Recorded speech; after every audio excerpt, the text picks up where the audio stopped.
আসসালামু আলাইকুম। আমার কাছে একটা মাদারবোর্ড দেখতে পাচ্ছেন আজকে। এটি আসুসের গেমিং মাদারবোর্ড। এই মাদারবোর্ডের সমস্যা হচ্ছে এটি নো পাওয়ার। মাদারবোর্ডের মডেল নাম্বার হচ্ছে BKLG। এই যে এর ফুল নাম্বারটা হচ্ছে যেটা BABKLG MB8D0 আর EVD। এটা হচ্ছে এটার ভার্সন ডি ভার্সন। এটার ভিতরে আবার সি ভার্সন আছে, ই ভার্সন আছে। এটা হচ্ছে ডি ভার্সনের। এটা একটা আসুসের গেমিং ল্যাপটপ। এর মডেল নাম্বার হচ্ছে এই যে FX504G। এই FX সিরিজের আরও কিছু কাজ আমি দেখিয়েছিলাম আগেও। এই মাদারবোর্ডের সমস্যা হচ্ছে তুমি এটা ততক্ষণে খুলে ফেলো। খোলা আছে না? আচ্ছা, আমি পাওয়ারটা লাগিয়ে নিই আমি এবং দেখাও দিই আমি কী সমস্যা। ডিসি পাওয়ার সাপ্লাই আমি কানেক্ট করবো এখন। এটার পোর্ট আমার কাছে আছে। শর্ট দেখাচ্ছে, এখানে ফুল শর্ট দেখাচ্ছে। হ্যাঁ, লাগানোর সাথে সাথে এখানে লাল বাতি জ্বলে যাচ্ছে এবং এম্পিয়ার অনেক বেশি বেড়ে যাচ্ছে। আচ্ছা, কাস্টমার এটা আমাকে বলছিল যে তার চার্জারের লাইট জ্বলে না, ইন্ডিকেটর লাইট জ্বলে না। এই মোসফেটে যদি এখানে সরাসরিভাবে এরকমভাবে আমাকে শর্ট দেখায়, তার মানে এটার ভোল্টেজ মোসফেট শর্ট হয়েছে 100% এবং এর পরবর্তীতে অন্য কোনো মোসফেট অথবা ক্যাপাসিটরও শর্ট হয়েছে। তো যে আমরা যখন মেপে দেখি, যেহেতু এখানে আমরা দেখতে পাচ্ছি এই যে লাল কালার, এখানে পজিটিভ এবং এখানে কোনো মোসফেট বা ক্যাপাসিটর নেই, কোনো মোসফেট নেই, কোনো ফিউজ নেই, কোনো কয়েলও নেই। তো বোর্ডটাকে উল্টা করে দেখতে পারি উল্টা পাশে আছে কিনা। উল্টা পাশে আমরা একটি ফিউজ দেখতে পাচ্ছি। তার মানে এখান থেকে সরাসরি লাইনটা এই ফিউজে আসছে। এই ফিউজ থেকে একটা লেয়ার দেখা যাচ্ছে, একেবারে যে বড় একটা লেয়ার। তার মানে এখানে আসছে, এই যে লেয়ার দিয়ে যে এখানে আসলো। তারপরে সেকেন্ড মোসফেট, জানেন তো শুরুতেই দুইটা মোসফেট থাকে বোল্টিনের, প্রথম মোসফেট, সেকেন্ড মোসফেট, এবং এর পাশে এর অনেক পরে গেলে আমরা ফিউজ পাবো। ঠিক আছে, এখন এই মোসফেট দুটোকে মেপে দেখলে অবশ্যই এই মোসফেটের যে কোনো একটা শর্ট থাকবে অথবা দুইটাই শর্ট থাকতে পারে। ঠিক আছে, আমি এখানে যে ডিসি মিটারে আমি মেপে মেপে দেখাই, মাল্টিমিটারে ডায়োড মোডে দিলাম। প্রতিটা মোসফেটের ভিতরে একটা ডায়োড থাকে, তাই মোসফেটকে মাপতে হলে আমাদেরকে ডায়োড মোডে মাপতে হবে। আমি এখানে কানেক্ট করি এবং দেখি কিছুই শো করে না। হ্যাঁ, শো করতেছে, ওই যে 0 0 দেখাচ্ছে। তার মানে এই মোসফেটটা শর্ট আছে। পরবর্তী মোসফেটটা আমি মাপি, এটা ভালো আছে। মানে দুইটা মোসফেটের মেন যে মোসফেট যেটা দিয়ে গেট করে ভোল্টেজ সেকেন্ড মোসফেটে যাবে, ওই মোসফেটটাই শর্ট আছে। এই কারণে আমার ফুল লাইন শর্ট দেখাচ্ছে। সাধারণত এই সমস্ত শর্ট হয়ে গেলে প্রসেসরও নষ্ট হয়ে যাওয়ার কথা, এই বোর্ডে প্রসেসরটাও নষ্ট হয়ে যাওয়ার কথা। এখন আমি দেখি প্রসেসর ভালো আছে কিনা। শুরুতে আমাকে এই জায়গাটাকে ঠিক করতে হবে, এখানে একটা ভালো মোসফেট লাগাতে হবে আগে। এই মোসফেট না লাগিয়েও দেখা যায় ওই ক্ষেত্রে একটু রিস্ক হয়ে যায় বোর্ডের জন্য। তবে আমি যদি ডিসি পাওয়ার সাপ্লাই থেকে আউটপুটে ভোল্টেজ দিয়ে দেই এবং ফুল মাদারবোর্ডে আমার ভোল্টেজ চলে যায়, তাহলে যেখানে সমস্যা আছে ওইখানে হিট হয়ে যাবে। তাই আমরা এটাই আগে করে দেখি। কারণ শুধু শুধু আমি এটা চেঞ্জ করলাম, এটা নতুন আইসি আমি এখানে লাগালাম, তারপরে দেখা গেল না আমার প্রসেসরও শর্ট আছে, তাহলে আমার আগের কষ্টটা শুধু শুধু আমি এটার পেছনে সময় দিলাম, কষ্ট করলাম।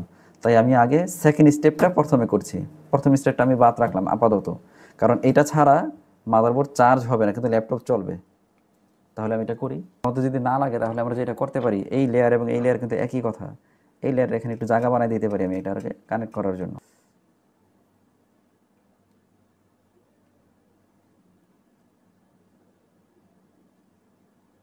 এখন আমার যে শক্তভাবে লেগে গেছে, এবার আমি এখানে ভোল্টেজ পুশ করব।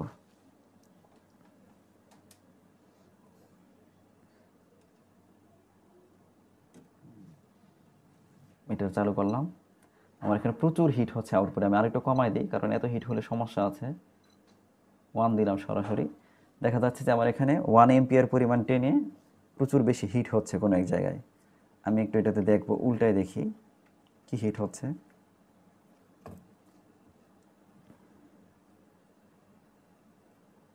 বোর্ডের কোনো জায়গায় কোনো প্রকার হিট হচ্ছে না। যদি হিট না হয় তাহলে আমার কোনো পাওয়ার সাপ্লাই, যেমন গ্রাফিক্সের পাওয়ার সাপ্লাই আছে, এই যে এটা গ্রাফিক্সের পাওয়ার সাপ্লাই, এগুলো হচ্ছে সবই এই গ্রাফিক্সের পাওয়ার সাপ্লাই। এটা ইন্টেল পিসিএসের পাওয়ার সাপ্লাই বা ইন্টেল গ্রাফিক্সের পাওয়ার সাপ্লাই। এগুলো হচ্ছে সব এনভিডিয়ার পাওয়ার সাপ্লাই। আর এগুলোর পাওয়ার সাপ্লাই হচ্ছে, এই মেমোরিগুলোর পাওয়ার সাপ্লাই হচ্ছে এই দুইটা, এবং প্রসেসরের পাওয়ার সাপ্লাই হচ্ছে এগুলো। মানে আমার কোনো পাওয়ার সাপ্লাই শর্ট হয়ে গেছে। পাওয়ার সাপ্লাই মেইন মোসফেট অথবা ক্যাপাসিটর শর্ট হয়ে ওই ভিতরে ঢুকে যাচ্ছে, একেবারে আউটপুটে ঢুকে যাচ্ছে। তার মানে আমার এখানে শর্ট আছে। ওইখানে একটা মোসফেট শর্ট পেলাম এবং এখানেও আমার শর্ট আছে। এবং এই মোসফেটগুলো কিন্তু অনেক দামি এবং অনেক হাই এম্পিয়ারের। আপনি মোসফেটগুলোর কাছ থেকে দেখাও তুমি, অন্য কোনো বোর্ডে কিন্তু এইরকম মসফেট হয় না। মসফেট হয়তো এমন হবে অথবা এমন হবে, কিন্তু এই মসফেটগুলো সম্পূর্ণ আলাদা। এগুলো বাংলাদেশে কিনতেও পাওয়া যায় না এই মসফেটগুলো। এই যে মসফেটগুলো আমার কাছে আছে, আমি লাগাবো, কিন্তু আমি এটা বাইরে থেকে আনানো আমার কাছে, কিংবা আমার কাছে এরকম আবার বোর্ডও আছে, আমি সেই বোর্ড থেকেও লাগাতে পারি। আমার সেম বোর্ড আছে আমার কাছে, নষ্ট বোর্ড, যেটার প্রসেসর গ্রাফিক্স নষ্ট, সেখান থেকে লাগাতে পারি। কিন্তু এটা শিওর যে এখানে এই মসফেটই নষ্ট হয়েছে। মানে এক বোল্ট আমি ওখানে দিলাম এবং মাদারবোর্ডের ভিতরে, প্রসেসরের ভিতরে এক বোল্ট চলে আসলো। তার মানে যখন আমি 19 বোল্ট দিছি, ঠিক না, তাহলে এই প্রসেসরটা নষ্ট হয়ে যাওয়ার কথা। এতক্ষণে অবশ্যই প্রসেসরটা নষ্ট হয়ে গেছে। যদি আমি এটা ঠিক করি, পাওয়ার আসবে কিন্তু ডিসপ্লে আসবে না, অথবা পাওয়ার আসতে গিয়ে ডিসপ্লে আসার আগে ল্যাপটপ বন্ধ হয়ে যাবে, অথবা ডিসপ্লে আসার পরে ব্লু স্ক্রিন মেরে ল্যাপটপ বন্ধ হয়ে যাবে। এই সমস্যাটা হওয়ার সম্ভাবনা অনেক বেশি এই সমস্যায়। কিন্তু এই ল্যাপটপটা যদি আমাদের কাছে আরও আগে আনা হইতো, তাহলে এই মসফেটগুলো সহজে শর্ট হয় না। প্রথমে এখানে শর্ট হয়েছে এই মসফেটগুলো হাই এম্পিয়ারের কারণে। ওই যে দেখলাম না আমার এখানে অনেক বেশি এম্পিয়ার ঢুকে যাচ্ছে, 5 এম্পিয়ার ঢুকার কারণে এই মসফেটটা শর্ট হয়ে গেছে। এই মসফেটটা শর্ট হওয়ার কারণে এখানে ফুল 19 ভোল্টেজ ঢুকে গেছে। এই প্রসেসরটা চলবে 1 ভোল্টেজে, কিন্তু 19 ভোল্টেজ প্রসেসরে ঢুকে গেছে অলরেডি। কীভাবে বুঝতে পারলাম আমরা? যেহেতু এই মসফেট শর্ট, এই মসফেটের শর্ট এবং এই পাওয়ার সেকশনও শর্ট আছে, এই জন্য। এখন আমরা আগে এটাকে রিপেয়ার করি, রিপেয়ার করার পরে এটা নাও চলতে পারে, আমি আগে থেকে বলে নিলাম কথাটা আর কি। এখন আমার এখানে আমি মসফেট দেখতে পাচ্ছি, দুইটা মেন মসফেট, এই দুইটা হচ্ছে, এগুলো হচ্ছে সাপোর্টিং মসফেট। মানে একটা মেন মসফেট, দুইটা সাপোর্টিং মসফেট, একটা মেন মসফেট, দুইটা সাপোর্টিং মসফেট, অথবা দুইটা মেন মসফেট, একটা সাপোর্টিং মসফেট। আমি এটা বোর্ড ভিউয়ার থেকে দেখে নিই যে কোনটা মেন কোনটা সাপোর্টিং।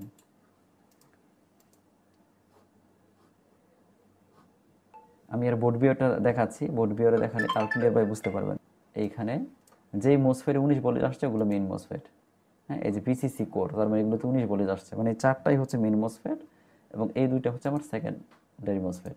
দেখেন এখানে আলাদা আলাদা কিন্তু। এখন আমার যদি এটা বের করতে হয়, তাহলে আমি বের করতে পারবো। কীভাবে বের করব? একটা কয়েল খুলে ফেলবো, এই পাশের কয়েল খুলে ফেলবো, যদি দেখি ঠিক হয়েছে, ওই মিটারটা চালু দেওয়া আছে, এটা একটু চালু দিয়ে দেন। হ্যাঁ, এবার খুলতে হবে তো, ঠিক আছে। এটা খুলে বুঝতে পারবো। যদি দেখি এটা খুলে শর্ট চলে গেছে, তার মানে এই দুই মসফেরে শর্ট আছে। আর যদি এটা খুলে দেখি আমি শর্ট চলে গেছে, তাহলে এই দুই মসফেরে শর্ট আছে, যে কোনো এক জায়গায় শর্ট আছে, এই দুই পাশের যে কোনো এক জায়গায়। এটা আমরা এখন দেখছি। তাহলে তাহলে এটা কানেক্ট করলাম, এগুলো তো শর্ট দেখাবি এখন। এটা চালু দিচ্ছেন না, তার পর্যন্ত আসে? হ্যাঁ আসে, কোনো সমস্যা নেই, কোনো সমস্যা নেই। এখন একটু হিট হতে শুধু সময় লাগবে, আমি এখানে পেস্ট দিয়ে দিই। একদম শিওর হয়ে আমি তুলতে পারবো, কোনো সমস্যা নাই, শুধুমাত্র এই কয়েল দিয়েই। এটা প্রচুর হিট লাগে, কারণ প্রসেসরের সাথে তো এখানে ম্যাগনেটিক আছে, আমরা হিট এবং দুইটা ইউজ করি। আর আমার হাতে শক্তি পাইতেছি না একেবারে, হাত যেহেতু কাটা, দিন একটু তাড়াতাড়ি উঠে যাবে।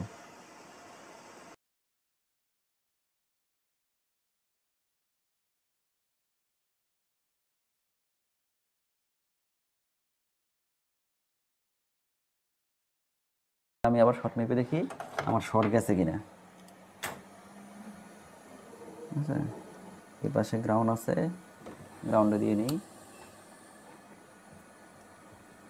আচ্ছা, এই পাশে শর্ট আছে, দুটো পাশে আমার শর্ট দেখাইতেছে, একদম 0 0 শর্ট দেখাইতেছে। তাহলে এটা আমি খুলে দিই, পাশেরটা খুলে দিই।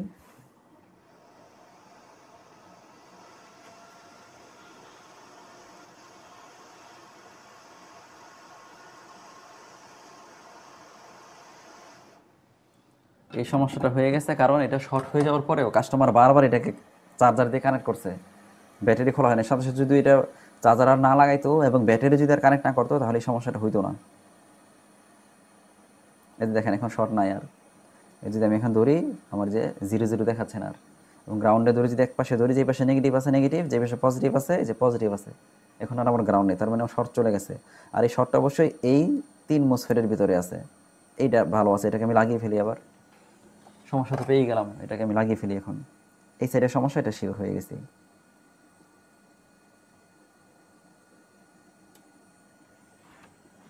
লাগে নেই ভালো মতো, এটা একটু দিয়ে নিই।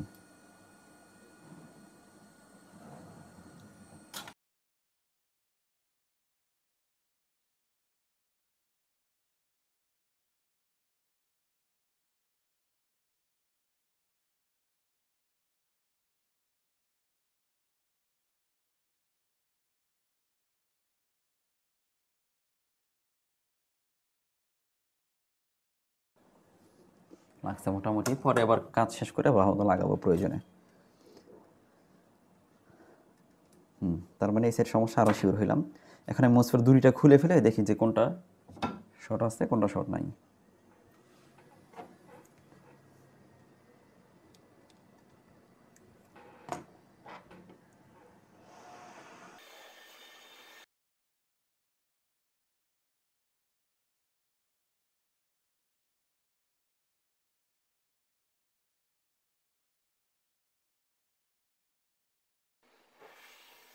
একটা খুলে দেখি তো আমি এই মোসফেটটা শর্ট কিনা। এখন শুধুমাত্র এই মোসফেটটাকে মাপি।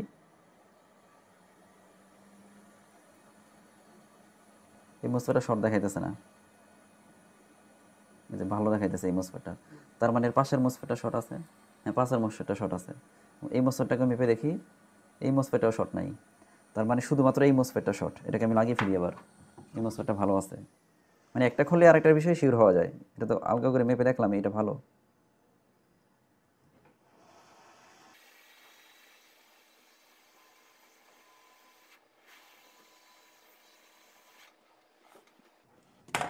এটা ভালো মতো লাগাই দিই পাশেরটা।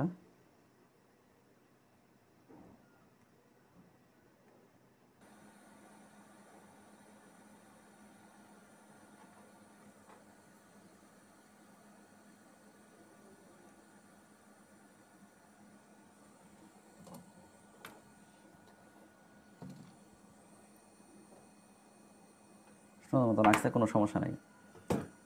পাশে একটা মোসফেট আমাদের লাগাতে হবে, এবং আমি আবার মাইপে এটা বাইরের মাইপে আমি শিওর হইনি খোলা অবস্থায়। এই যে ধরলাম, এই যেটা শর্ট আছে, ঠিক আছে। এখন আমরা এখানে দেখি, এখানে আর শর্ট নাই, যেহেতু শর্ট নাই, এবং এখান থেকে যদি এখানে ধরি এখানে আর শর্ট নাই। তাহলে এখন সব লাগিয়ে ফেলি। আমি একটা মোসফেট লাগাই আগে। এখানে একটা বোর্ড রাখলাম না, এটা কোথায় গেল বোর্ডটা? এখান থেকে মোসফেটটা লাগাবো। অন্য একটা বোর্ড থেকে মোসফেট একটা লাগাই দিচ্ছি এখানে। বুঝলাম কি, বুঝতে পারতেছো এই কাজ?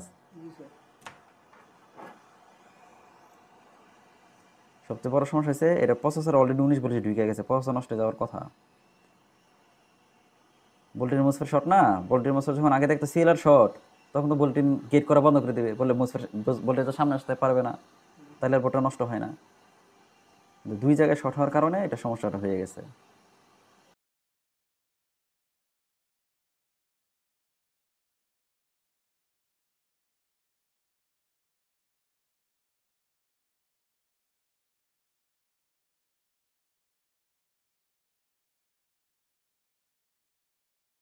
ঠিক আছে, এখন আমরা দেখতেছি যে এখন আমি যেখানে শর্টটা মাপি, আবার এই যে এই জায়গায় শর্টটা যদি মাপি দেখবো যে এখন আর এই যে শর্ট নাই, 355 দেখাচ্ছে। আর এখানে সাধারণত 280 থেকে 450 পর্যন্ত আমার এখানে দেখাবে। তাহলে আমার মাদারবোর্ড কোনো শর্ট নাই, ওকে আছে।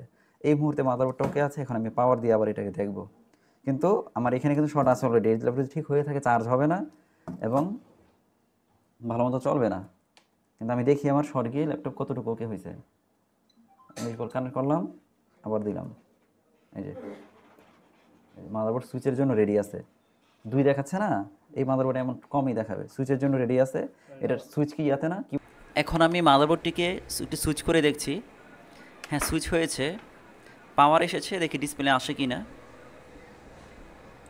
তো লোড তো ভালোই বেড়ে যায়।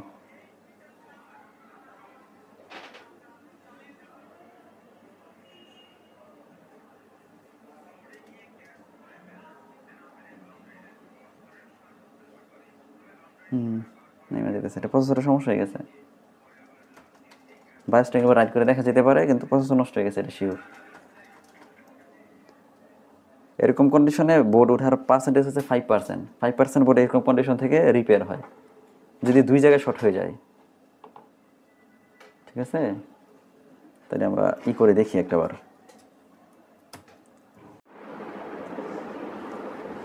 মোটামুটি এটার কাজ করা হয়েছে। এটা শর্ট ভাঙা হয়েছে, মাদারবোর্ড শর্ট ছিল, এবং আমি দেখলাম যে এটার বায়োসে একটু প্রবলেম আছে। ধারণা করছি আর কি যে বায়োসে প্রবলেম আছে। বায়োসটাকে ওটা নতুন একটা অরিজিনাল বায়োস রাইট করা হয়েছে। যারা কাজ বুঝেন তারা এখানে লোড দেখে অবশ্যই বুঝতেছেন যে হ্যাঁ বায়োসের সমস্যা হওয়ার কথা। এজন্য বায়োসে আমি রাইট করে দেখেছি। এখন আমি কানেক্ট করে আরেকবার আমি দেখি। ফুল কানেক্ট করলাম এবং কিবোর্ডের সাথে কানেক্ট করেছি, ফ্যানগুলো লাগিয়েছি। এখন আমি পাওয়ার দিয়ে দেখি, এই যে দেখেন কিবোর্ডে বাতি জ্বলছে, পাওয়ার লাইটও জ্বলতেছে, কিন্তু এই যে এবং কিবোর্ডের বাতি জ্বলছে, ঠিক আছে না? লোডও আসছে, ফ্যান ঘুরতেছে, এই যে উল্টা সাইড দিয়ে কিবোর্ডের বাতি দেখা যাচ্ছে, কিন্তু ডিসপ্লে আসার কথা না, কারণ এটা রিসেট নিচ্ছে না। আচ্ছা, র্যামটা খোলা আছে, আমি র্যামটা লাগিয়ে আরেকবার দেখাই। দেন তো একটা র্যাম, যে কোনো একটা র্যাম। এটাও আর একটা গেমিং ল্যাপটপের অরিজিনাল র্যাম। র্যাম কানেক্ট করি এখানে।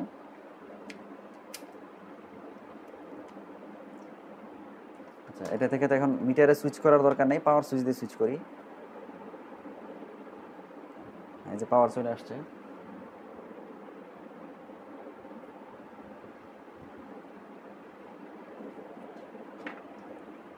ফ্যানগুলো ঘুরতেছে, এই জন্য এখানে লোড অনেক বেশি নিচ্ছে এখন, একটু আগে এত লোড ছিল না এটার।